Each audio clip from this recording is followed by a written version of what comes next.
Assalamualaikum warahmatullahi wabarakatuh. Pagi ini kita akan melakukan podcast, di mana hari ini adalah podcast perdana launching dari podcast DRPM Umsida.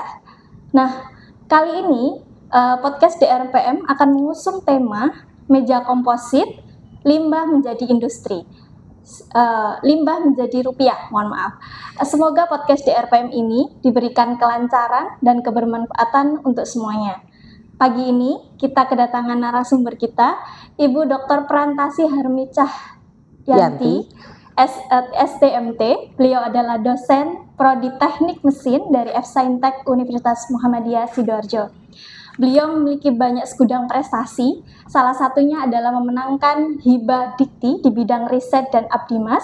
Beliau juga memenangkan hibah luaran prototipe di tahun 2023. Beliau juga memenangkan 2023-2024 dan kemudian beliau juga memenangkan Innotek Award tahun 2022 dengan produknya adalah mesin pengupas bawang dan KISI tahun 2023. Baik, kita tidak berlama-lama, mari kita mulai podcast pagi hari ini. Kita sapa dulu Ibu Prantasi. Bagaimana Ibu kabarnya? Assalamualaikum warahmatullahi wabarakatuh, Mbak Dwi. Okay. Wah, tempatnya bagus ini. Para penonton semuanya. Jadi baru ini ya, baru. Podcastnya DRPM, alhamdulillah enak tempatnya. Dan ini Bu Tasi nganyari ya, perdana ya begitu. Perdana, betul. Ya, saya biasa dipanggil Bunda Tasi nih, mahasiswa dan teman kalau udah deket gitu manggilnya biasanya Bunda gitu. Alhamdulillah baik, sehat. Alhamdulillah. Bunda tadi sudah saya sampaikan tentang meja komposit. Apa sih Bunda meja komposit itu? Iya, sebelum saya jawab ya, jadi Bu Tasi itu paling seneng itu kalau penelitian atau abdimas gitu ya, itu memanfaatkan sampah, tanda kutip ya, eman-eman gitu loh. Eman-eman, sampah-sampah, banyak sih temanya saya selalu usung gitu ya, sampah-sampah. Kemudian kalau yang bisa bermanfaat, salah satunya nanti meja komposit. Kemudian kalau misalnya mesin-mesin gitu ya, kita bikin mesin atau desain itu yang unik gitu loh. Kayak tadi Mbak Dwi sampaikan mesin pengupas. Nah, pokoknya agak ada nilai lebihnya gitu. Masih banyak sih lainnya ya. Jadi sampah waktu itu kan ceritanya juga, mudah-mudahan Ardi juga lihat ini. Ardi itu biasanya ngantar nyetir gitu ya. Bapaknya itu waktu itu bikin meja, tapi tidak dari sampah. Waktu mungkin hanya apa tuh namanya resinnya aja gitu. Karena terus habis itu bisa dikembangkan lah ini, kalau bisa diisi kan bagus ya, bening gitu. Kalau dia diisi dengan klap-klip gitu ya, itu kok menarik. Suka, gitu. Akhirnya iya ini kayak saya harus sebutkan mereknya mungkin ya, untuk makanan anak kayak ciki dan sebagainya, itu kan baliknya bolak-balik bagus itu ya, gilap-gilap. Eman-eman kalau dibuang gitu. Nah kalau sudah begitu biasanya Bu Tasi akan gandeng mahasiswa. Memang untuk para dosen semuanya ya, sampai kayak Bu Tasi, penelitian itu jangan sendirian lah. Penelitian itu harus gandeng mahasiswa. Jadi harus target mereka lulus. Akhirnya dengan saya hitung dengan anak-anak waktu itu kalau kok Adit ya, si siapa jenenge Aziz dan Adit, betul? Iya. Kalau sudah lulus ya anak-anak ini. Sudah lulus. Mudah-mudahan lihat dari ini. Akhirnya kita hitung kira-kira biaya berapa ya kalau misalnya jadi. Bu, paling sekian aja. Oke, saya carikan kalau gitu. Yang paling kalau biayanya biasa aja ya, internal aja lah. Tapi di DRPM ini ya Bu Tasi, manfaat besar, tapi luar biasa. Kira-kira kalau dari komponen utamanya Bu Tasi? Jadi setelah itu cari itu apa ya, bekas itu apa namanya, bungkus-bungkus bekas yang gilap-gilap itu, sampah. Dari sampah yang kayak ciki-ciki ya gitu. Mungkin enggak hanya ciki ya, apalagi ya saya harus sebutkan merek, sorry, mungkin yang sabun cuci kayak Rinso apa yang dia itu juga bisa semuanya. Yang terus sulit untuk diolah lagi. Biasanya kan daur ulang itu enggak laku juga. Yang laku plastik, masih laku plastik, botol-botol masih laku, seperti itu kan enggak. Akhirnya kita diskusi dengan Mas Jas, biasanya Bu Tasi itu launching gitu ya ke WA, siapa yang mau ikut penelitian mutasi gitu, tapi cepet-cepetan arek. Cepet-cepetan akhirnya ada si Aziz sama Adit itu. Adit itu bagian desainnya dulu. Sebelum saya akhirnya jadi meja komposit yang dijual itu, kita Iya. desain dulu kira-kira modelnya kayak apa ya enaknya gitu. Betul. Gitu Mbak Dwi. Jadi kalau yang paling sering Bu Tas, maksudnya nggak mungkin di skip nih, limbah apa nih yang kira-kira yang paling banyak sering digunakan? Yang Budasi penelitian ini masih ini ya, ini terus kemarin itu bikin briket, tapi bahannya non natural. I think nggak bisa. Setelah saya nggak bisa. Jadi kalau briket itu arang ya, itu bahannya harus natural. Whatever dia mau kayu bekas atau daun-daun atau ranting, pokoknya yang ini kulit. Saya lagi kerja ini adalah kulit cangkang kelapa sawit ya. Jadi sampah dibuang-buang juga sama ampas kopi. Nah, yang masih bau natural itu yang bisa dibuat untuk briket arang. Kemudian kemarin kita juga turun lapangan ya ada proyek kemarin itu sampah abunya sampah. Tapi dia random ya, berarti antara natural dan non, nggak bisa buat briket. Tapi nanti mungkin saya akan gandeng sipil, ya tak tahu lah nanti untuk bahan-bahan orang sipil ya kayak paving genteng gitu. Berarti masih ada bisa dikembangkan gitu. Jadi kalau bisa itu zero lah ya anunya itu, waste-nya itu, mungkin sampahnya. Sidoarjo bisa next zero sampah kan? Iya, betul. Oke. Kira-kira tantangannya apa Bu Tasi selama pengembangan teknologi pengolahan? Sebenarnya kalau mungkin di sambil bahasa Surabaya sajane ya, sebenarnya kalau pembuatan dan sebagainya nggak ada tantangannya. But tantangannya itu after that. Ya itu loh. Saya tuh ngomong ke Mbak Zia juga, iso ki mesinmu atau apapun yang kamu buat tuh jangan berhenti toh. Minimal tuh dipakai lah, pakai sendiri oke gitu. Jadi Budasi kemarin karena si Adit sama Adit sama Aziz masih oke lah, kerjanya belum fix ya, kan biasanya mahasiswa kita banyak kerja. Gimana, berani bikin? Ya Bu, siap. Oke, kita hitung-hitung jual 200-an kemarin ya, yang akhirnya booming jual itu. Nah, setelah itu kendalanya anak-anak ini nggak mungkin di situ seterusnya gitu loh. Betul. Dia pasti akan cari lagi ya kerjaan. Nah, maksud Budasi yang kayak gini nih jangan saya putus. Kami pun sebagai dosen nggak bisa dong terus. Wong kerjaannya tidak di situ maksudku. Nanti juga untuk DRPM dan sebagainya ada tim ya gitu. Nggak tahu UKM apa yang mungkin atau anak-anak muda apa yang mungkin mau memproduksi seperti ini ya kita workshopkan gitu. Nggak apa-apa, silahkan. Misalnya Bu ini dialih buat UKM ini mau bikin please nggak apa-apa gitu. Saya lebih senang gitu.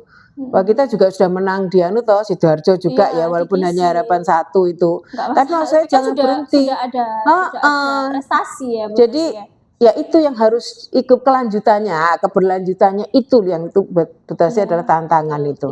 Karena kalau otomatis kalau diserahkan kita dan mahasiswa wis bar kabeh. Harus ada ini kelanjutannya, Mbak. Oke, berarti kalau teknologi khususnya Budasi untuk produksinya itu sulit nggak sih Bu? Enggak, justru mungkin nanti teman-teman nanti ada yang mau mencoba gitu ya. Mungkin kalau ini saran aja, mungkin ada Karang Taruna atau apa yang mungkin mau bikin itu nanti bisa kita workshop gitu cara bikinnya. Saya sederhana banget Mbak. Iya. Ya apalagi ya kalau kita orang mesin iso yo ojo manual kadang gitu. Iso pakai mesin kayak kepresnya itu jeret. Ini kan manual semua masih. Oke, kalau dibandingkan dengan kayu sama logam, dengan adanya meja komposit ini apa sih kelebihan dari? Kelebihannya komposit itu Bapak Ibu ndak karaten dan rayap ndak suka. Dijamin awet. Dijamin awet gitu. Dibakar ya. Ya. Kalau jatuh pun kemarin kita beban dihitung ya. Jadi sebelum bikin ya namanya namanya akademisi ya. Jadi kan harus dihitung juga uji tekannya itu masih kuat sekitar 70 berapa kemarin masih kuat lah. Asal nggak duwitek-itek. Berarti masih dan ringan. Kalau dari logam bisa jadi berat ya. Kalau dari kayu lah rayap suka itu pasti. Oke. Selain rayap tidak suka, apalagi Bu fitur unik yang bisa ditawarkan? Karena ini inovasi baru ya Bu ya, inovasi limbah. Kira-kira selain tidak tahan terhadap rayap apalagi Bu? Performanya itu menarik warnanya itu. Jadi tampilannya unik. Iya, jadi apa ya, antik gitu loh. Lah ini yang mungkin yang bisa bikin menang ya waktu itu ya. Jadi tampilannya itu menarik gitu. Kalau mau dikasih pewarna, jadi not only si ciki-ciki tok tadi bungkus tapi kasih warna, kasih resin tuh bagus Mbak. Heeh. Jadi anak-anak itu suka gitu Iya, ya. Oke. Kalau dari yang Bu Tasi tawarkan tadi, kira-kira kontribusi untuk limbah pengurangan limbah apa ya Bu Tasi? Nah ya itu akhirnya kalau kita misalnya dipilah-pilah gitu ya, yang kadang-kadang itu yang ciki bungkus-bungkus kayak gitu kan ndak laku ya, kadang dibakar Biasanya aja. itu yang aqua. Itu masih laku, Iya, masih laku jual itu Tapi botol-botol kalau itu. yang bungkus-bungkus Itu kemasan itu biasanya dibakar akhirnya, bakar aja. dibakar aja karena nggak bisa dijual toh. Nah itu kan dibakar itu kan juga masih limbah. Kemarin kita ke desa mana ya? Desa apa waktu turun Permisan mungkin ya. Jadi abunya itu setelah limbah itu, lah itu Bu ini kita itu penanganannya masih bingung. Nah kayak gitu-gitu Mbak. Dan saya biasanya tertarik kalau sudah penelitian seperti itu tertarik. Nah ini kan tadi sudah melakukan pengolahan limbah dari kemasan. Kira-kira nanti di masa depan nih kan sudah dipakai lama mungkin ya, bisa nggak nanti meja yang sudah jadi komposit itu bisa didaur ulang lagi Bu Tasi? Enggak, jangan didaur ulang karena bukan dia tidak lagi bahan raw-nya ya, maksudnya tidak lagi bahan sampahnya ya, bahan sampahnya ya. Kayaknya jangan didaur ulang itu meja. Ya memang insya Allah bisa. Walaupun kita belum uji fatigue ya, fatigue itu uji lelahnya, uji sampai uji capek. uji sampai kapan itu gitu. Tapi I think jangan didaur ulang. Karena dia jadi produk ya. Kecuali memang kalau rusak pun agak sulit karena campur resin sudah dicampur resin, tidak hanya si bungkus-bungkus makanan bekas itu, makanan anak-anak itu. Kemudian ya Bu Tasi ternyata daya tahannya bagus nih ya. Nah, kalau kemarin yang sudah penggunanya nih, itu gimana tanggapannya? Apakah ini ramah lingkungan atau seperti apa setelah Bu Tasi kemarin jual kemarin dia? Kemarin tuh baru laku berapa sih? Kekuatannya Aziz waktu bikin juga berapa? Aku lupa. Nggak ada komen tuh. Belum ada komen. Bagus. Cuma gitu tuh awal ya. After that belum ada komen. Bapak Ibu yang beli monggo komen untuk perbaikan. Pak Sigit juga waktu itu beli kan ya Kak. Jadi tidak ada keluhan maksudnya. Kayaknya seperti bahkan saya tuh berharap ya itu kan untuk anak-anak kalau misalnya baca Quran itu loh, kalau duduk di bawah situ, ini dia juga saya pakai juga seperti itu, baca Quran pakai kursi itu gitu, kok kursi meja itu gitu. Terus untuk ini Bu, ada nggak rencana nantinya disertifikasikan atau dihakikan atau apa ini mejanya itu? Aku ya belum ada loh, gampang. Kemarin Pak Edi, halo Pak Edi, aku kemarin minta Pak Edi, aku dibantu Pak Edi ya kan prototipe Pak Edi ya. Soalnya kan lali aku caranya, pada gampang. Ketika banyak, Tasi kan banyak nih ide-idenya, tapi kalau tidak disertifikasi. Iya, minim itu haki ya, minim hak cipta sih. Karena kemarin mungkin 1 minggu yang lalu dari Jawa Barat dia mungkin lihat YouTube dan sebagainya. Bu, kita minta desainnya mesin press waktu yang press yang saya sumbangkan ke Madiredo. Waktu dia minta desainnya, wes ntar aja dulu, belum tak patenkan eman-eman. Iya, dipatenkan dulu. Saya lebih seneng workshop Mbak Dwi. Jadi panggil berapa, ayo kita latihan. Nah, lebih seneng gitu. Atau sekalian beli. Apa rencananya nanti nggak dijual di Shopee itu Bu? Karena kan kalau di Shopee itu kan banyak yang jual yang meja-meja yang dari kayu, dari besi itu ya, mungkin itu kalau Bu Tasi sendiri barangkali nggak ngatasi ya sih ya. Iya. Kalau apalagi jadi mungkin nanti kalau dibantu ada yang tertarik, please silahkan. Nanti saya ini hakinya aja. Kemudian kalau Anda mau tertarik bikin, mau jual silahkan, nggak masalah. Kan toh Umsida nanti dari Prodi nanti Bu ada tim khusus yang memantau Shopee. Iya, itu kayaknya ya nek tak delok gak nutut wong-wong kerjaannya. Kalau untuk ngatasi kan itu ada KWU Bu Tasi. Nah, itu loh maksudku ada bidang sendiri gitu loh, dia ngurusi situ. Di ini dan kedepannya ini Bu, dari beberapa prodi di Umsida ini rencananya setiap prodi itu harus ada luaran, Bu. Luaran produk karena kan akreditasi kedepannya itu harus ada produk yang harus dihilirisasikan dan produk yang harus ada revenue-nya. Nah, mungkin produknya Bu Tasi ini bisa ngasih sumbangsi. Iya, sekalian juga mungkin masukan ya Bu Dwi ya. Jadi eman-eman banget kalau produk-produk itu hanya disimpan di lab. Iya, Jadi mungkin enggak tahu gimana kebijakan struktural nanti Iya. ada ruangan yang untuk pamer lah. Iya. Pamer kita kan kayak IMEI juga oke. Iya, IMEI. KMHI kemarin oke. Kapal ya kayak gitu loh. Mana kayak lab. Termasuk juga mesinnya Butasi ya, Iya, mesin iya. pengupas, termasuk juga Sampai sekarang masih nitip di mesin. Iya, nah itu eman banget gitu loh. Iya. Jadi kenapa? Supaya audiens, supaya penonton, supaya pengunjung tuh ngerti, oh iki toh. Kalau Iya, kita disimpan kita di lab itu maneman.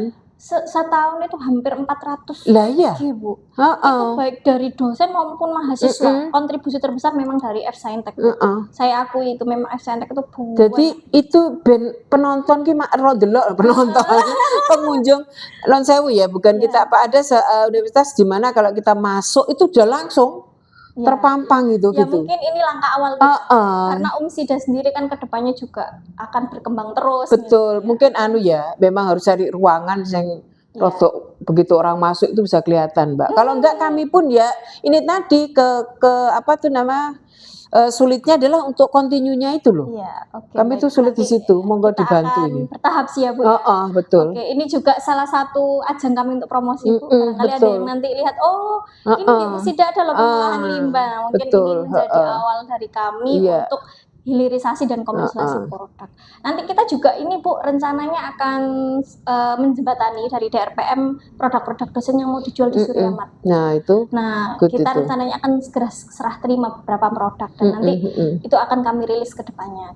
Iya, betul. Oke, kita kembali lagi ke topik. Kalau potensi pasarnya Bu, kira-kira kalau nanti dijual secara komersil gimana Bu potensi pasarnya dari meja kompos? Iya, mungkin kami juga baru ya. Kalau kemarin kan anggaplah saya juga marketing kan. Dadelan ning Bapak Ibu saya internal ya. Iya, betul. Ayo siapa itu penting. Iya, jadi kalau kita mungkin meneng tok neng Sofi kok ya gurungan ya, belum sampai terkenal gitu loh. Iya. Tapi kita memang juga harus cuap-cuap gitu ya, harus ada marketing seperti itu. Terus nanti mungkin kalau sudah oke lah kita baru masuk ke Sofi atau apa gitu. Dan yang penting tuh ada yang kerjakan tuh loh, Mbak. Nah, betul. Itu harus ada tim memang. Iya, dan kami dari dosen itu memang enggak mengatasi kalau sampai ke situ. Kecuali ada, Bu, saya tertarik meja, ayo kita workshop, kita bikin, oke, enggak apa-apa. Mungkin nanti ini Bu, adik kelasnya disuruh ngembangin. Jadi yang tugas akhir selanjutnya setelahnya itu bisa untuk produk pengembangan. Jadi tidak sekedar produk baru, kita bikin baru terus. Mungkin ada beberapa produk yang mungkin jenengan punya potensi besar di pasar, itu mungkin nanti bisa dikembangkan. Memang kalau istilahnya itu kalau nggak sampai ke masyarakat, ke masyarakat tok loh ya. Pertama kalau Abdimas biasanya kita gratis ya Abdimas. Kalau seperti ini eman-eman ya. Eman sekali. Idenya sudah bagus. Ya, ada kemarin ya prototipe yang kita goal juga. Itu adalah mesin pengupas itu, Butasi mikir tambahi juga Mas Basori, monggo kalau melihat dari ini. Bas, iki mesinnya tambahi apa, Bas? Bu, pakai PLC, siap. Pak Butasi bagian itu bagian golek di duit. Nah, seperti itu. Jadi bisa terus berkembang. Ada yang memang bisa terus berkembang, ada yang memang oke lah semacam itu dulu, terus kita bisa jual kayak gitu. Karena tidak semua produk mahasiswa itu bisa dikembangkan mungkin bisa ini bisa dijual mungkin jasa gitu, I don't know cara jasa mungkin orang-orang ekonomi ya. Kalau nanti kedepannya kami ada SK terkait itu.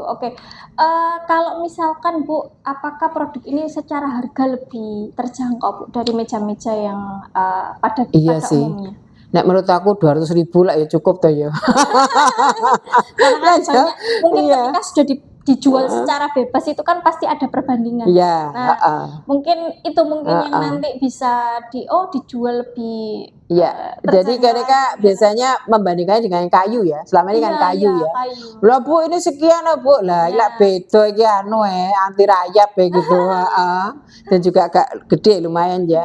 Jadi mungkin 200 masuk mungkin ya. Insya Allah masuk lah harga itu. Ya kita nggak sampai ngitung jeru-jeru BIP. Mungkin nanti kelebihannya ditonjolkan. Betul. Tapi yang paling penting mungkin langkah awal nanti dihakikan dulu sebelum nanti. Betul. Selanjutnya bagaimana sih kita mengenalkan ke masyarakat? Kan masih masyarakat di Umsida saja sih Bu. Kira-kira Butasi ada rencana nggak mengenalkan bahan tadi kan briket juga bisa ya, Iya, bisa jadi rupiah juga ya. heeh.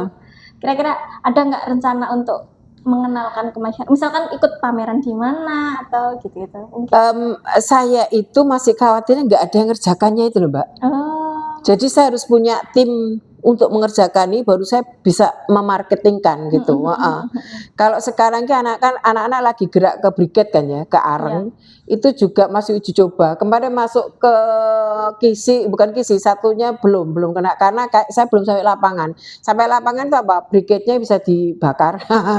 Buat bakar sate apa-apa. Jadi ada ada uji lapangan gitu.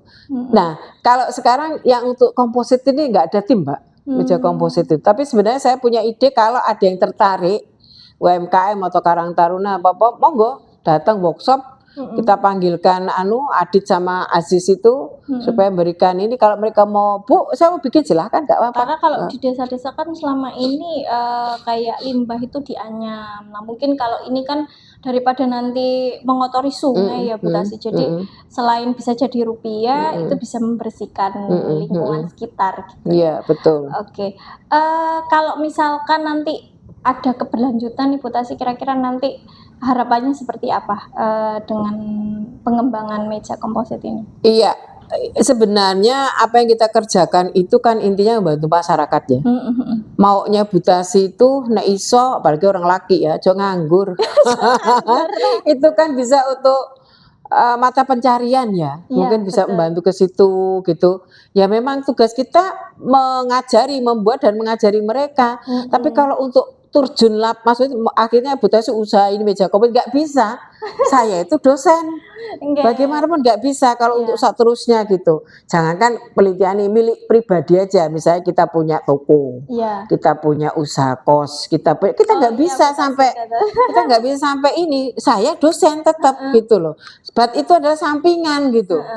Tapi sudah mulai bisa ke arah sana. Iya, tapi dosen mengarahkan supaya penelitian-penelitian itu jangan hanya di box saja, kotak aja gitu loh. Nah, isu penelitian itu juga dimanfaat masyarakat, kemudian dipakai gitu. Kalau bisa jadi uang ya alhamdulillah gitu kan ya. Khususnya ini saya berharap sebenarnya untuk mata pencarian monggo laki-laki yang nganggur mending ini gitu ya. Iya, betul.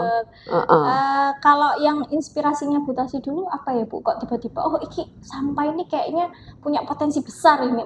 Inspirasi Butasi itu dari mana? Kok tiba-tiba? Itu tadi yang dari awal bapaknya Ardi itu ya, dia hanya resin tok betul. Ya, resin. Kurang menarik, mek putih. Nah, ini misalnya dikasih kelap-kelip apa dan lebih kuat, kenapa enggak gitu? Berarti bisa menginspirasi ini ya, pengrajin furnitur juga. Ya, betul. Ya mungkin lebih jauhnya ke situ betul, furniture itu. Nah itu Butasi berarti mungkin dihakikan dulu sebelum workshop. Iya memang. Terus sebelum dijual karena ini potensinya cukup besar. Kalaupun sekarang Butasi belum bisa mengembangkan karena keterbatasan SDM ya Bu, tapi kita tidak menutup kemungkinan jika ada kebijakan atau misalkan ada mahasiswa yang ingin meneruskan ini juga peluang cukup besar. Apalagi kalau dikembangkan terus-menerus melalui media sosial gitu ya, termasuk melalui podcast ini. Iya betul. Apa pesan Butasi sih sebenarnya ke generasi muda untuk inovasi? Karena kan Butasi ini saya lihat luar biasa semangatnya, gitu. dengan apa energinya yang luar biasa. Apa Bu pesan? Pemirsa, Butasi itu sudah setengah abad lebih. Jadi hidupnya tidak tahu kapan dipanggil Gusti Allah supaya bermanfaat ya. Dan pulang menghadapnya itu ada tabungan. Nah, pesannya kebetulan Butasi ngajar etika profesi ya, yang mungkin lepas dari teknik mesin. Maksudnya itu ada, apalagi anak laki-laki di mesin kan laki hampir semuanya ya. Pesan Butasi itu ke mereka adalah jangan nganggur. Pesannya. Dan dapatlah pekerjaan tapi halal ya. Boleh kamu, saya bisa mengibaratkan raja kecil itu kalau kita bikin usaha sendiri boleh. Atau kamu ikut orang, boleh nggak apa-apa. Kalau emang nggak siap. Jadi para pemuda khususnya yang laki ya, itu jangan sampai nggak lulus ya. Kalau di swasta itu perusahaan swasta S1 itu sudah bagus. Memang kalau S2, S3 profesor itu dosen aja ya. Kalau Anda ini S1 sudah bagus dan kerja jangan nganggur yang laki. Biasanya pesan saya seperti itu ya. Terus ya artinya kuliah itu jangan datang, denger, pulang. Ya, harus ada inovasi lah. Iya. Kamu ikut apa, kayak apa dan sebagainya gitu. Halo Agus, mungkin yang bisa lihat di sini Agus dan siapa sih iki lali aku, yang menang juga itu yang mesin apa itu mesin press. Iya. Itu juga. Jadi ada inovasi gitu. Apalagi anak muda sekarang ini kan ini zaman apa namanya ya? Strawberry kalau Sali bilang. Atau itu kan Gen Z. Sekarang apa tuh? Bulan milenial di atas itu Z ya. Iya, Gen Z betul. Itu sifatnya diteliti tuh dia maunya soft. Kalau zaman buta sih jadul tangguh. Masuk baby boomer. Sedangkan Anda itu jari ini soft. Strawberry itu hanya bagus dia di depan tapi di demek patch gitu ya. Nah buta sih nggak mau gitu. Oke soft, oke lah kita zaman komputer memang. Tapi paling enggak juga anti banting gitu ya, tahan uji, jangan sedikit putus asa bunuh diri. Anak-anak muda ya, khususnya mahasiswa semuanya lulus dulu nomor 1. Bu saya juga kerja Bu, enggak apa-apa, sepenting lulus gitu ya, S1 tempuh. Kemudian Anda kerja, laki jangan nganggur. Jangan juga judol ya, judi online. Jangan yang halal begitu. Itu pesan Budasi untuk yang para laki. Karena Anda akan jadi bapak, akan jadi suami, di mana tanggung jawab untuk keluarga. Sementara yang perempuan monggo kayak Budasi ya monggo gitu, nggak ada kewajiban perempuan ya. Kalau perempuan bisa kerja halal silakan diizinkan suami. Kalau nggak apa-apa menikah ya nggak apa-apa ya. Enak kok perempuan. Nah itu pesannya Budasi ya, jangan putus asa, jangan sampai patah semangat dan sebagainya, harus semangat. Semangat sampai inovasi dan sebagainya gitu ya Rek ya, khususnya yang nonton kalau anak-anak muda. Selanjutnya Bu, bisa diceritakan cerita menarik apa yang tidak terlupakan selama menjalankan suatu bisnis ya, salah satunya yang meja komposit ini Bu. Cerita menarik apa yang kira-kira bisa dibagikan ke teman-teman? Gini, jadi kan kadang itu bikin kita apa sih itu sepele gitu aja ya. Ternyata itu bermanfaat loh. Biasanya sih juga nggak nyangka kalau menang di finalis ya waktu itu ya, Kisi dipanggil kan itu juga. Aku juga nggak nyangka, wong cuma gitu tok kalau menurut aku ya. Dibandingkan dengan yang mesin press itu kan mantep itu, mesin ini kan bikin sederhana atau mesin pengupas itu kan ya mantep itu kan. Kalau ini kan gini, menang tiba walaupun masih harapan 1 ya, sampai harapan 1 kalau nggak gitu diambilnya. Iya, sampai harapan 1. Jadi alhamdulillah masih. Jadi menurut Budasi selama itu halal, tidak hal yang haram, yang aneh-aneh, jalani aja sudah. Inovasi mungkin bagi orang atau mungkin ada jadi ini sepele gitu, tapi sebenarnya enggak. Di situ adalah banyak manfaatnya. Dan saya menyadari juga Budasi itu juga sudah senior. Jadi melakukan apapun tuh kerjasama diskusi dengan Anda mahasiswa yang muda-muda tuh wah banyak inputnya aku senang. Budasi ini maksudnya gimana ya enak misalnya gini, oh gini Bu, wah senang aku diskusi ya, mungkin juga ini nasihat bukan nasihat, advice juga sesama umur Budasi atau yang naik turun, berbagilah dengan mahasiswa, mereka pinter-pinter loh Mbak, yang inovatif itu banyak sekali, jangan merasa aku mesti pinter, enggak, kami pun akhirnya akan tua juga akan diskusi dengan mereka dan itu banyak manfaatnya. Rek, Budasi main gini gimana menurutmu? Oh gini Bu, wah itu bagus itu. Nah dari satu biasanya idenya itu dari mahasiswa. Jadi mahasiswa kadang-kadang karena saya mengikuti perjalanannya Budasi dulu itu pas waktu di COVID ya Bu ya. Jadi Budasi ini pandai sekali membaca peluang waktu itu. Oh ya mesin itu ya, betul, yang bisa Bismillah gitu. Di daerah di kelurahan maupun daerah di sekolah. Itu saya gitu sumbangkan ke desa pelintahan enggak kiri ya. Kalau kita Abdimas kan disumbang pasti disumbangkan. Jadi perjalanannya Budasi luar biasa. Itu juga anak-anak loh itu. Maksudnya mahasiswa dengan mahasiswa itu, betul gitu. Masya Allah. Jadi memang selama karirnya Budasi itu Budasi berusaha untuk berkontribusi baik itu untuk universitas, kemudian untuk mahasiswa, untuk riset dan Abdimas dan sampai sekarang itu masih aktif sekali di riset Abdimas di Diktinya. Juga tidak kalah penting Mbak Dwi itu adalah alumni. Rek-rek alumni itu kita selalu komunikasi. Jadi mesin yang saya berikan di Maderdo ya, press, itu kan dia pakai listrik ya, motor listrik. Itu nggak bagus anunya, apanya itu ngepresnya itu mau jenis listrik, gak kuat tuh. Akhirnya kan mangkrak sebentar, waduh BK gue duit aku. Itu akhirnya yang nolong alumni. Jadi Mas Hadi, thank you kalau lihat Wijaya Tech itu iki tambah mau kayak hidrolis di ngono. Bedase gak enak duit iki. Ya Bu beres ya. Jadi itu penting. Jadi ikatan alumni. Yes, ikatan alumni itu penting. Jadi akhirnya mesin itu dipakai hidrolis, wah enak, gitu ngepresnya ditaruh di Madirdo Malang sana. Seperti itu, Mbak. Oke, jadi memang kedepannya nih Bu Tasi ada produk apa nih yang? Iya, kayaknya ke sipil, dosen sipil Pak Budwi ya, Pak Dwi ya, so dosen sipil Bu siapa? Bukan Bu Pak Budwi ya. Pak Budwi. Mungkin kita gabung nanti. Itu banyak sekali. Saya lihat materialnya dengan ke sipilnya gitu. Banyak sekali harus kita kolaborasikan, iya. Betul. Karena kalau kolaborasi ini berhenti untuk satu prodi saja, nggak berkembang ya Bu Tasi ya. Dan juga Mbak, padahal Bu Tasi koncone tiba ya, nek kemarin tak klik ya, koncoku nang Malaysia, barang dijak itu kayak gitu itu bagus ya diajak juga kolaborasi dengan luar negeri lah ya. Paling nggak kita untuk paper ya, untuk tembus. Paper. Aku ya lali nek koncoku ya nek tiba. Begitu tak klik lo ya. Oke. Untuk kedepannya Bu Tasi, potensi bisnis apa di masa depan yang mungkin Bu Tasi pikir ini pasti akan laku nih untuk kedepannya. Potensi bisnis apa nih? Khususnya di bidangnya Bu Tasi. Iya, gini ya, bidang Bu Tasi material. But Bu Tasi nggak sendirian, jadi harus gabung dengan peran-peran dosen lainnya yang mungkin KE konversi energi, yang mungkin juga yang sipil, yang mungkin itu penting. Jadi nggak bisa sendirian.